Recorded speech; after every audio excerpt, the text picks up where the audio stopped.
Welcome, everybody. If you are just tuning in, this is another live stream where we're going to be talking about lots of interesting deals, but I'm not just going to give you deals, I'm going to give you a few tips and tricks, but I also want to start with an actual story. So here's the thing, part of my job is to actually meet some of these brands and companies that, you see parts and products of on the channel. And the day before yesterday, we were meeting a company in London that was a very famous company. You will know them. And they were, well, I signed NDA, so I can't really tell you what was happening over there. But one of the really high profile people in that company, we were having a chat and meal together later on. And he was saying to me, like kind of took me on the side and said, hey, listen, by the way, if you need any tech for the next 2 years, whether it's laptops, TVs, consoles, PCs, anything, any tech, this Black Friday is it. And I was like, what are you talking about? Basically, if you don't know, there is a massive RAM shortage in the world right now, the RAM chips. So if you're into technology, you probably know what RAM is. If you don't know, then basically RAM is just a little piece of very, very fast memory that every single piece of technology, whether laptops, whether TVs, monitors even sometimes, they have a little processor inside, but then also RAM chip. And the RAM chip, in here, you can see it in there. Those two sticks, they're the RAM sticks. But it's not just that RAM that's on a PC. Inside every single device, there's a RAM chip because it needs to use random access memory. And because of AI, Sam Altman, he is basically sucking all the RAM supply to the AI, OpenAI.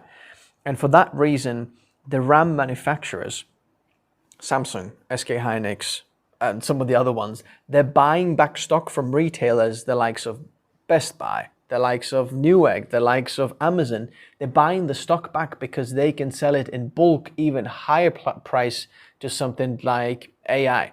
So that is crazy. And because of the supply is massively, just all of the next year and the year after, potentially all of the supply has been sold out already. So whatever's out there is very, very kind of rare, which means that all the shops, well, not all the shops, but some of the shops we can see in US, some of the big ones like Microstore, has got signs on there. Let me show you this. I'll find this now live. Microstore RAM price note. Let me find this. Microcenter, no, it's not Microcenter, sorry, not Microstore. Why did I say Microstore?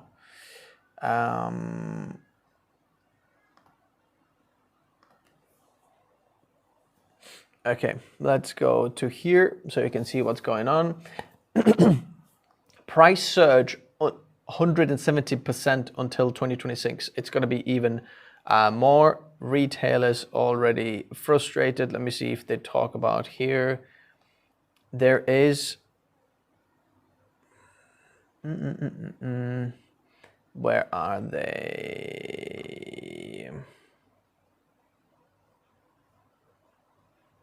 There we go. Let's have a look at this. Due to the market volatility, we ask you please see the sales associate for pricing. So all the RAM like there, they don't have a pricing on because the price is actually just so going all over the place, and it's crazy, okay? But previously we've had like GPU shortage or some kind of NAND shortage, but RAM affects a lot of other things because inside the laptops and all the other devices, that's that. So basically in this video, I'm going to show you some of the TV deals. You can easily find them in the video description below. There's links in there, and I've kind of labeled them in nice groups so you can find it by manufacturer. There's all of them in there. There's monitors, then there's TVs, and then kind of sound bars and things like that in there as well. So we're going to show you some of these deals in a minute. I'm going to tell you some of the tips first. how to choose a TV. If you are a professional, you probably don't need them, but in case you've never heard how and what some of the specs mean, what these are, and in what order should you be labeling your priority, then we're going to talk about that in a minute. But just before that, we have a short message from our sponsor.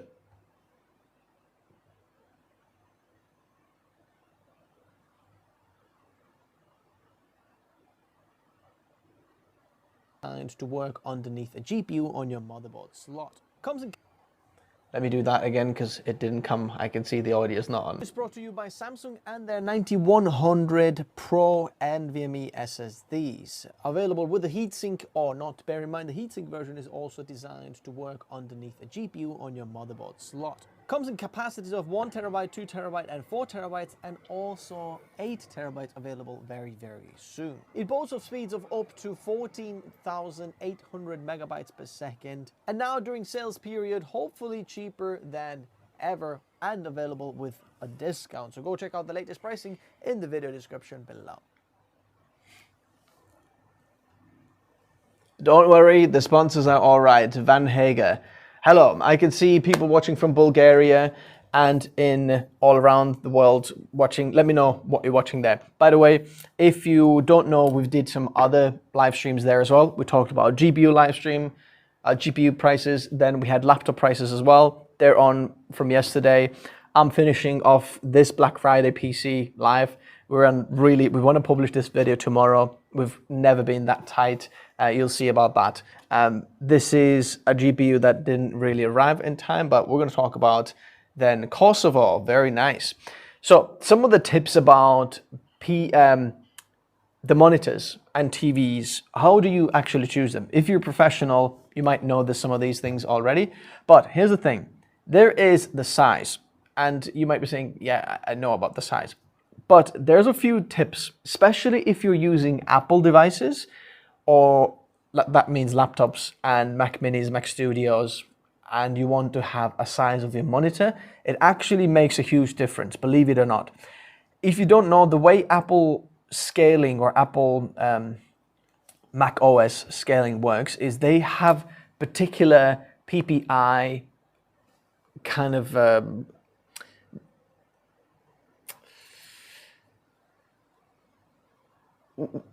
ideal spot, if that makes sense. So if you look at Apple monitors, they've got very specific size and resolution that goes together. So that's why you need to know about the size.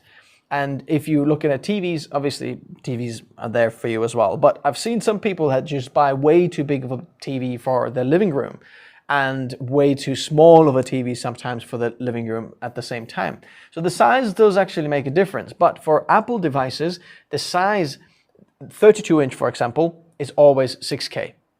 27-inch is 5K, not 4K. So when I've had the experience where I would go and I tried to use a 4K 32-inch display on an Apple, that was Mac Studio actually, what happened is Apple Mac OS is going to upscale it to 6K. So it's going to take the 4K image, upscale it to 6K, and then bring it down to 4K at first to make like the resolution and everything working. Otherwise, you'll have like weird way of working in there. So basically that process was happening on the GPU.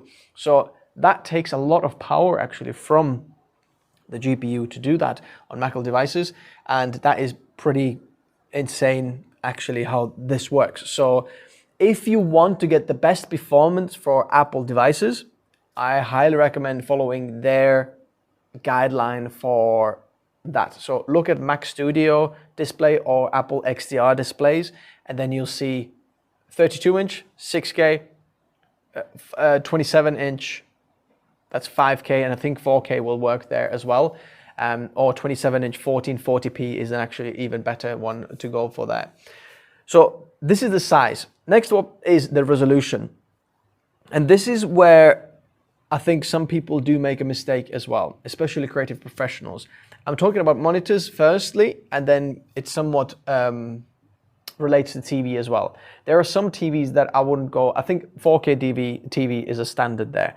But then sometimes you buy a 77-inch or 83-inch or 100 inch TV. You'll see there are some available in the video description below as well. But then if you put this in your room, you have to have certain distance from that in order to not see the pixels. Because if you put it in a normal, like if I had it in my room, my living room, which is quite small, 100-inch TV, it's just going to look ridiculous because it doesn't make sense. The pixels will be so big.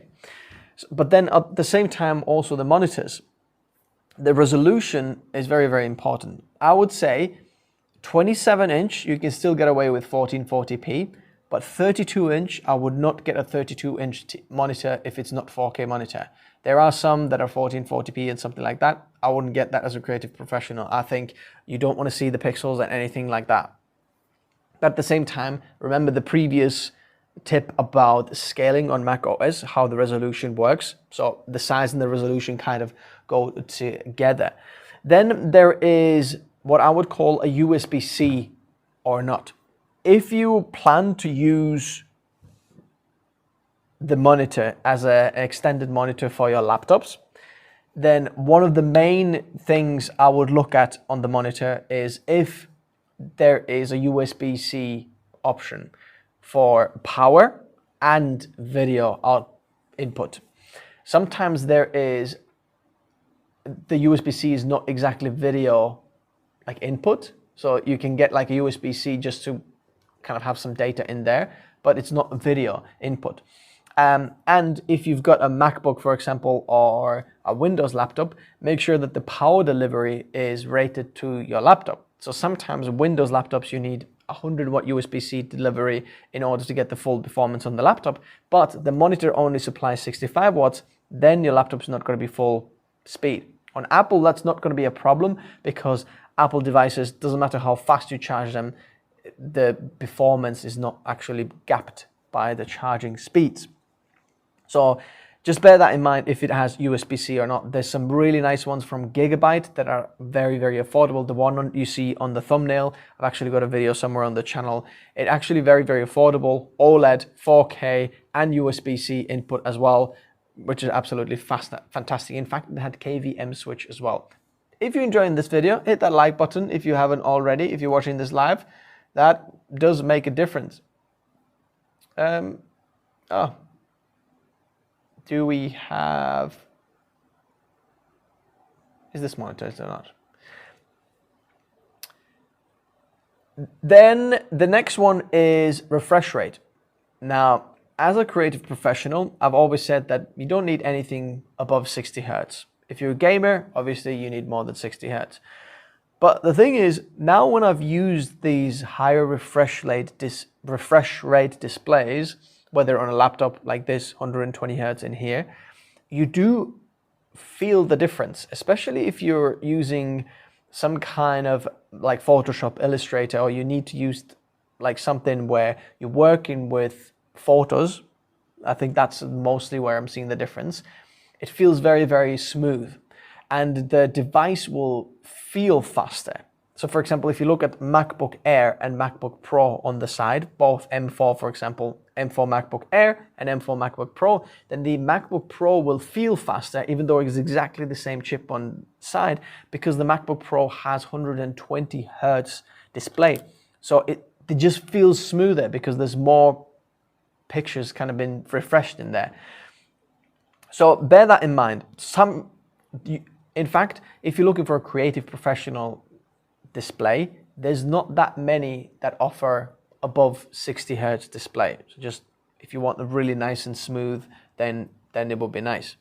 Then there is panel technology. So what panel technology, sometimes on the title you'll see LCD, IPS, OLED, LED. Then there's obviously on the LED ones, there's lots of different ones, mini LED. Then you see QNED, QD OLED, lots of different things. But in fact, I would say that there is, in kind of different categories, call it LCD or IPS. Then we've got mini LED and then OLED.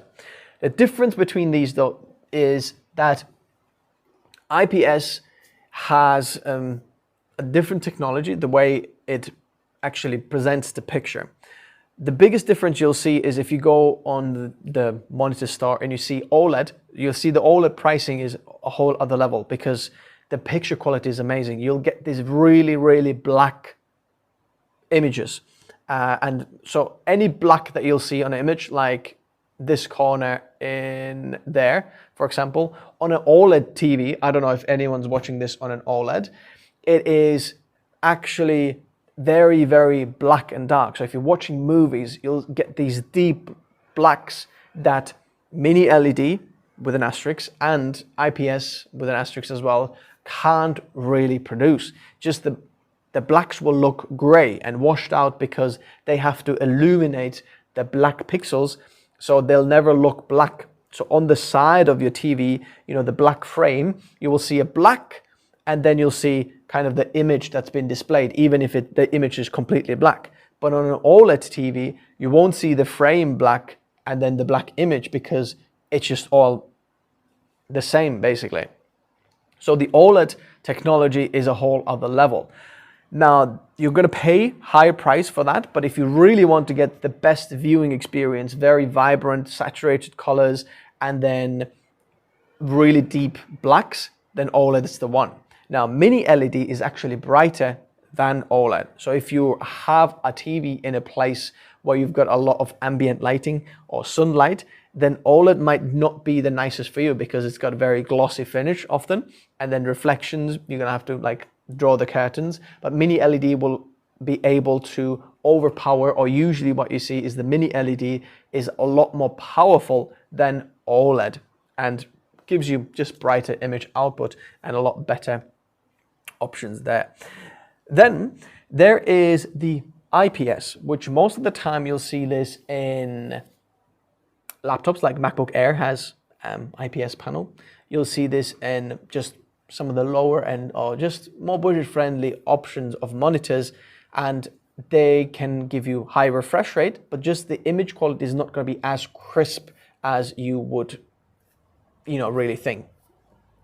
Now, this is not really to say that this is bad, because the IPS technology has evolved a lot and it can be very color accurate. So as you can see, some of the creator monitors that I am recommending have IPS technology, which is not bad at all.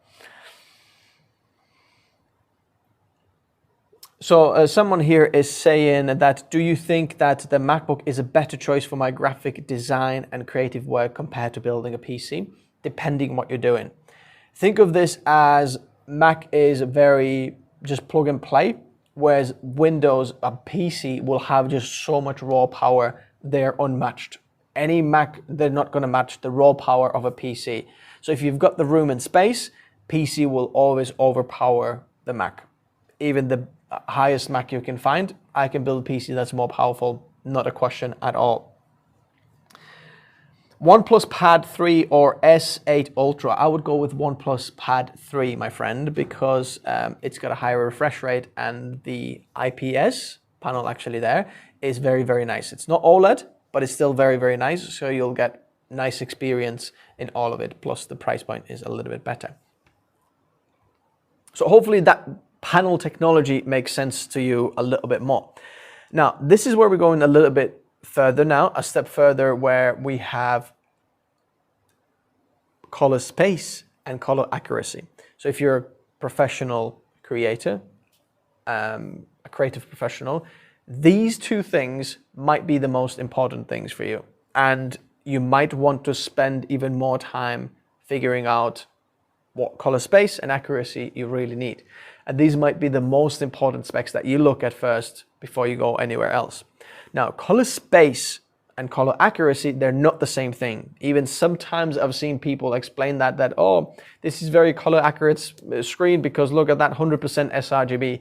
That is not color accuracy whatsoever. Color space means that the monitor that you're looking at, what colors is it able to produce? In fact, I'm going to put bit depth in here as well, but we'll talk about that in a minute. Because you might be working in an sRGB space, or if you're editing video, a log video, and then the color space or the colors that you have, there's just more colors, okay? And you might have a DCI-P3 color space then on a monitor. But the log colors on a camera, for example, they're much bigger than usually just baked footage that you'll see from just playing back a video file of movie or something like that. So if you're a creative professional, sometimes the raw photos or the raw video that you're editing on has a very large color space. And then you want the monitor to be able to display that color space.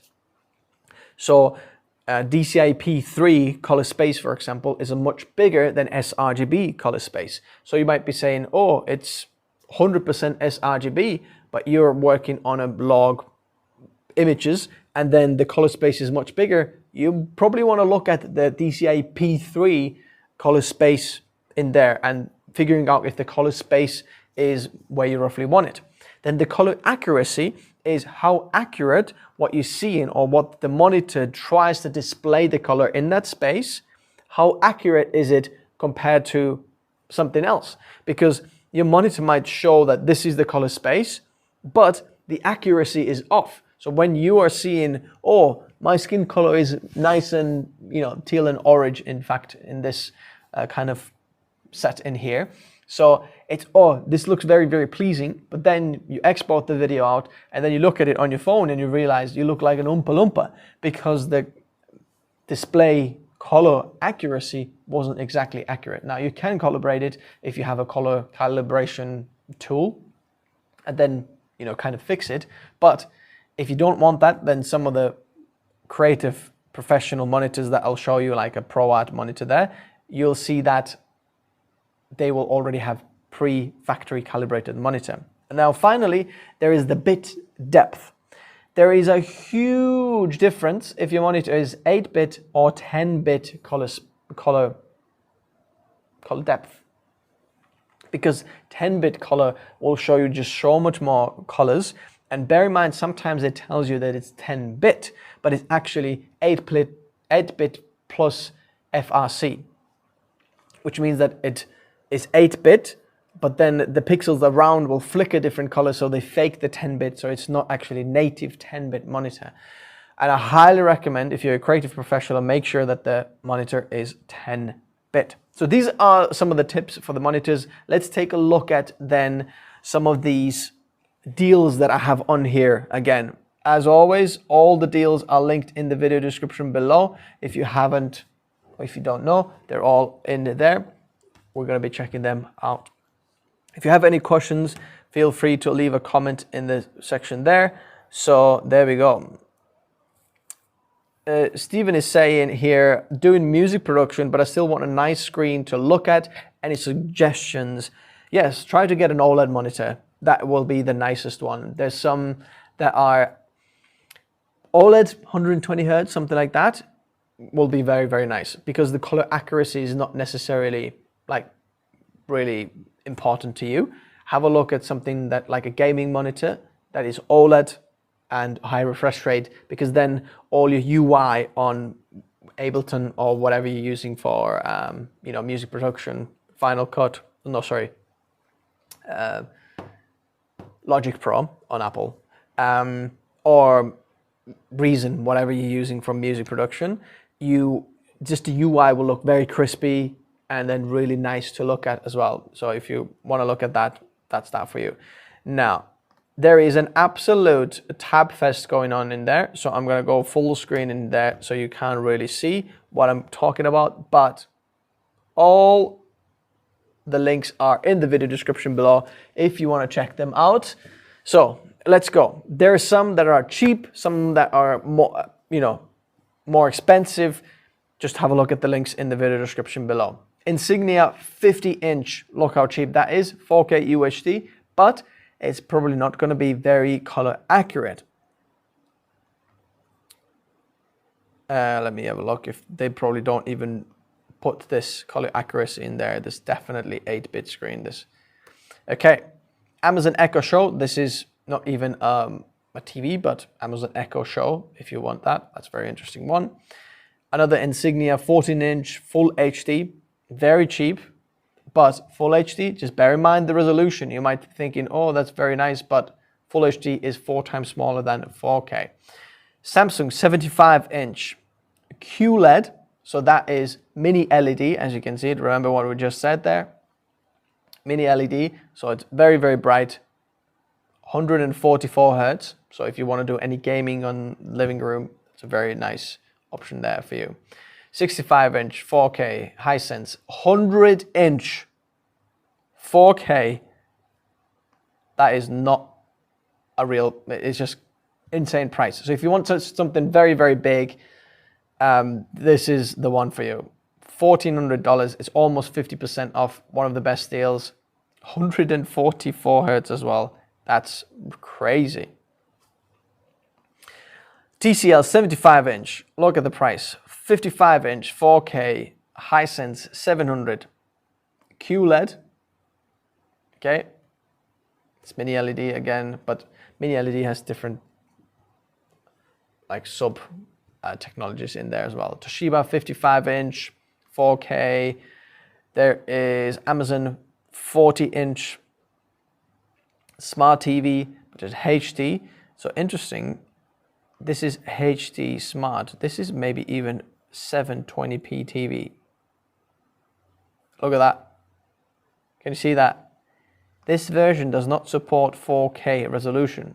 So bear that in mind when you're watching this, because they're saying HD definition, but okay. See, even Amazon kind of gives you different definitions in there, and it can be confusing. Here it says full HD, and then in here it says high definition HD. HD is 720p, full HD is 1080p. So let's see, what is this? Okay, it is full HD, not HD TV.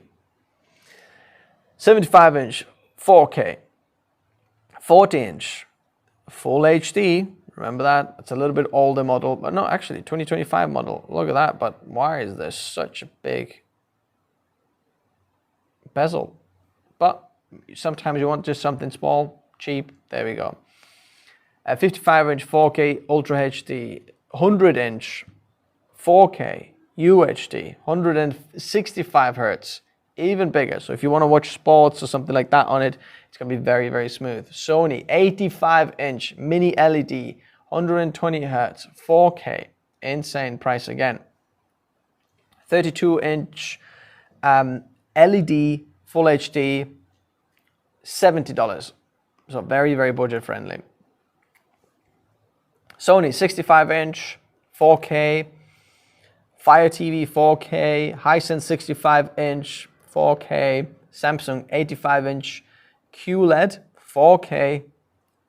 Very amazing. If you're looking for a pro one, then there's a few of these out there.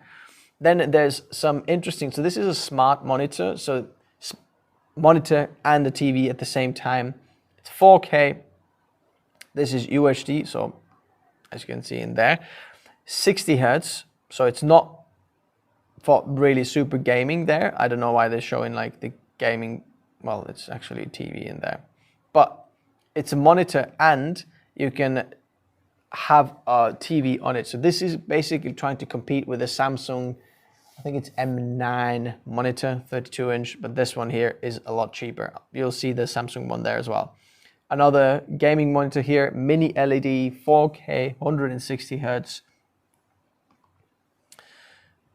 or full HD at 320 Hertz if you want that. LG 75-inch, 4K, that's crazy. QNED, which is mini LED. Look, everyone just calls them all different. QNED, QLED. Insignia 32-inch, full HD. Sony 65-inch, 4K. We're gonna get to like monitors as well. Hisense 14-inch, Samsung 32-inch 4K, Sony Bravia 255-inch 4K Ultra HD, LED Smart TV, LG 48-inch OLED. This is a very nice monitor and it is good. It's very nice. It's a 2024 model. If you want a nice OLED experience, that's really nice. 55-inch QLED, Toshiba, Amazon Fire 50-inch QLED, LG 55-inch OLED. Look at that. Pricing is going down now. OLED used to be that for 1500, you're not going to get anything below that. But look at that. It's 55-inch OLED for 900. LG 83-inch OLED Evo. This is like the top of the spec there. Insane. For $5,000. Okay, it is 23% off, so you're going to save $1,500, but it is on a whole other level of this TV. That's insane. I'd like to try it actually. Another LG OLED one. This is a C-Class, $800. Not a bad one. LG 75-inch, another LG. Then on Best Buy, we've got a few other ones. LG 65-inch, 75-inch, another 65-inch OLED. Just the pricing looks different, so don't always look at the actual size. Look at the panel technology as well. That's why the pricing differs so much, and it can be a little bit confusing, but there's good ones out there. This is a really nice one. Another LG 50-inch, more affordable, OLED, 77-inch, 86-inch LG. But can you see, this is a lot cheaper because it's not OLED. It's a lot different. LG 65-inch OLED, $1,000. Different OLED, 55-inch, is a little bit more expensive because it's a better OLED, so on, brightnesses and things like that. 65-inch LG, 75-inch LG QNED, so this is mini LED 4K monitor. As you can see, mini LED is cheaper than OLED. OLED's the most expensive technology. OLED 77-inch, Sony 65-inch OLED, Sony 65-inch OLED, again, different one. 55-inch OLED, look how skinny that is. 77-inch OLED, 50-inch LED, not OLED. 65-inch OLED, 4K, 85-inch mini LED. Again, this is more expensive because it's bigger, but super, super bright this will be. I wonder what the actual, let's see what if this says specifications here. What's the brightness?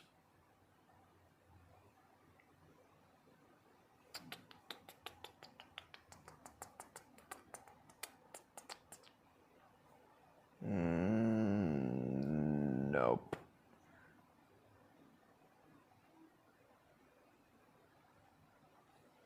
Estimated annual electricity use, 546 kilowatt hours. So if you're paying about 30 pence per kilowatt, divided, okay, your electricity bill will be roughly around 150, 170 pounds per year by having just that TV. That's what it's going to produce. 65-inch 4K LED, then some sound bars. So this is Samsung 3.1 subwoofer and a sound bar basically for your TV. Look at that. From 400 to 200, so it's 50% off. Sonos smart speaker, Sonos Arc sound bar. TCL, a little bit more budget friendly option for sound. Another Sonos smart speaker. Bose TV speaker and Bluetooth soundbar. Not a bad discount there as well, around 30%. LG 5.1.1 channel or sound system. So you've got the bar, different tweeters. I think maybe these might go behind you, and then a subwoofer as well. Yeah, there we go. They do go behind you, so you get surround sound, which is very nice. Then we got some monitors, finally. Okay, we have ASUS ProArt 27-inch. So this is 1440p. Remember what I said, 27-inch is the maximum I would go for 1440p. You've got IPS technology in there, 100% sRGB and Rec 709 color gamut. The color accuracy is less than 2. Anything less than 2 is good. Like less than, yeah, above 2. If it says less than 3, it's not so color accurate anymore. This has USB-C with 65 watts power delivery as well. So if you've got your Mac laptops, you can easily plug this one in. This will work perfectly with Mac. It's 75 Hertz, not 60 Hertz, so a little bit more, but it's amazing price point in here. Bear in mind, you get 3 months for free Adobe Creative Cloud with it. So if you calculate that off your Adobe Creative Cloud membership, you're actually making money by just buying this monitor. You're welcome. Another 27-inch, but this one doesn't have USB-C, I don't think. That's why it's a little bit cheaper, 179. LG Ultrafine 4K, I think this might be, oh, look at that. It says 95 DC IP3. Got a comment, okay. This is a nice one. Gigabyte OLED gaming one. So it's 4K and 240 Hertz. So it's gonna feel super, super smooth. And let me see. Yes, it's got USB-C as well. What is the USB-C power delivery?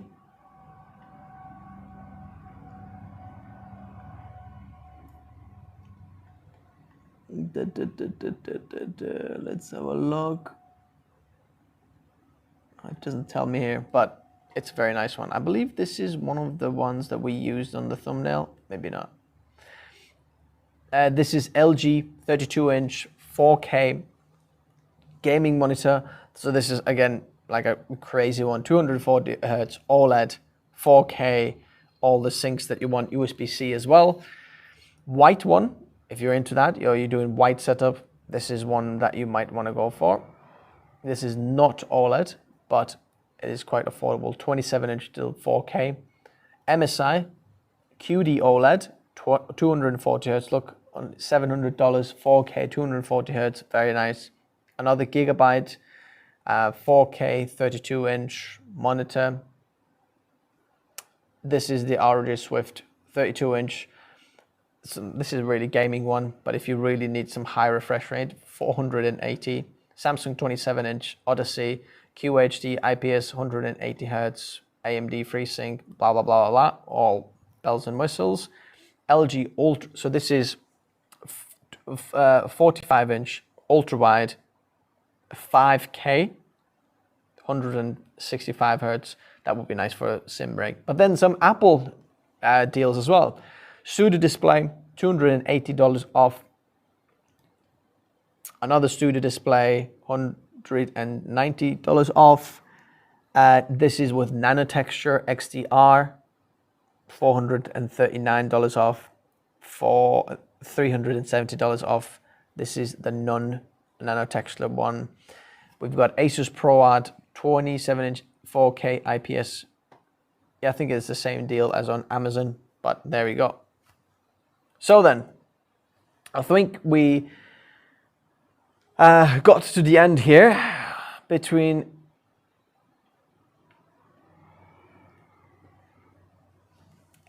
so let me know if you've got any questions.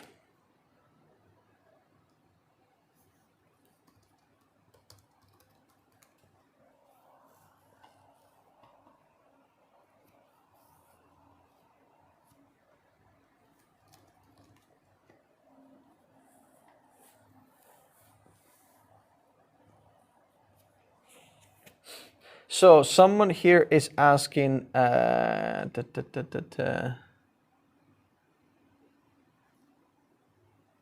did I see that?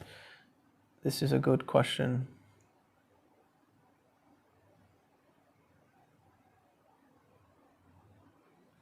Okay, this is not coming up in there. Where did that go?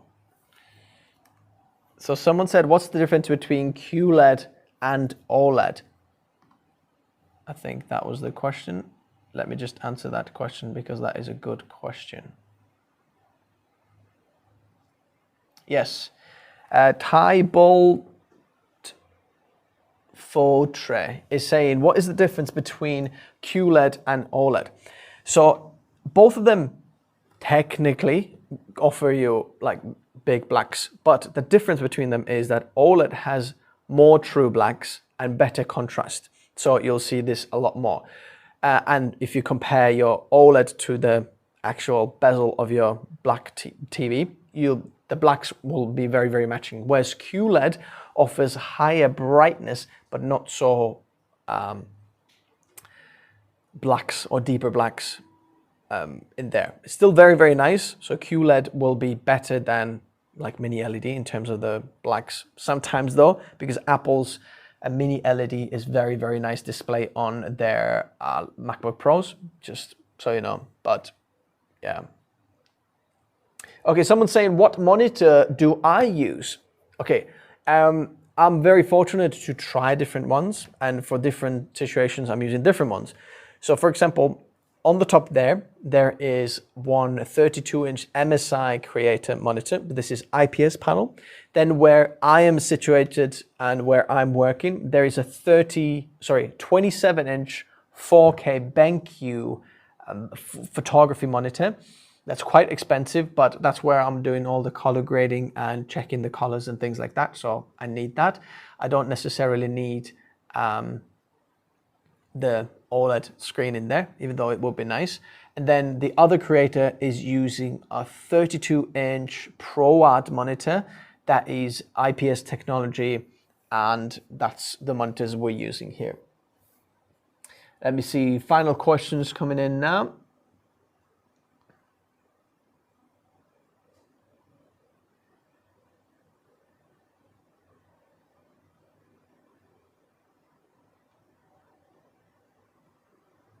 Yeah, so the PG32U-CDM, I think that's the ROG monitor. It is very, very nice. So that's that. I'm planning to switch from one.